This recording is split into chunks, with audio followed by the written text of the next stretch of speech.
Dans 1 Corinthiens 14, 26, nous voyons comment le Saint-Esprit nous conduit par le moyen de ce que nous avons. Les versets 27 à 33 nous montrent que la conduite du Saint-Esprit est aussi en accord avec les circonstances.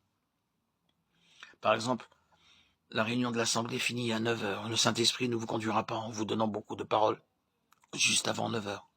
D'autre part, vous serez conscient que le temps est arrivé à son terme. Il se peut aussi qu'il n'y ait pas besoin d'une longue période de chant ou de prédication. Tandis que vous apportez à l'Église ce que vous avez, vous apprenez aussi la leçon que les esprits des prophètes sont soumis aux prophètes. Si vous avez, vous pouvez apporter. Mais cependant, vous devez aussi tenir compte des autres. Supposons que dans une réunion, chaque participant ou plus de 20 frères ait un cantique et que vous en ayez aussi un. Soyez attentifs et attendez que 2 ou 3 se soient manifestés. Vous verrez qu'il ne sera plus nécessaire que vous le fassiez.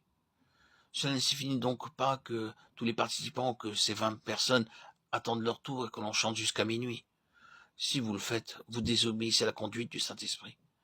Le Seigneur désire que tout soit fait dans la décence et dans l'ordre. 1 Corinthiens 14, 40. Ainsi donc, ce que j'ai me permet de répondre aux besoins et par les circonstances, j'apprends à être conduit par l'Esprit.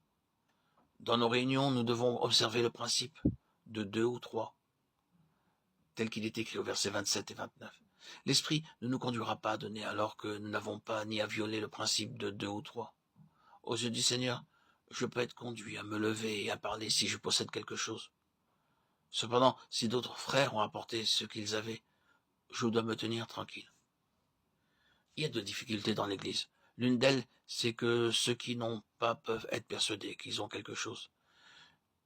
Quelquefois, un enfant de Dieu ne remplit pas les bonnes conditions, mais il insiste pour parler.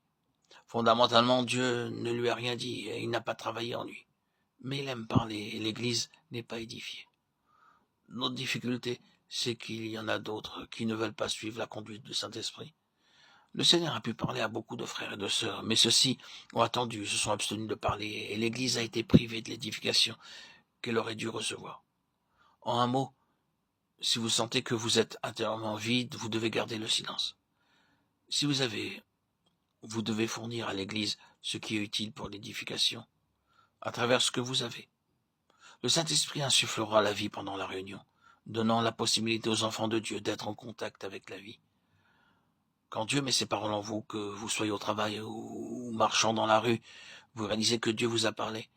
Vous devez savoir que ces paroles ne sont pas uniquement pour vous, mais qu'elles sont aussi pour l'Église. Quand vous avez, vous devez alors apporter à l'Église ce que vous avez.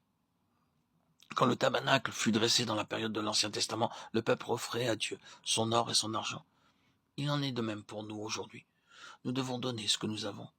Quelqu'un a-t-il une révélation, quelqu'un a-t-il une parole d'exhortation ou bien un cantique, que chacun apporte ce qu'il a reçu.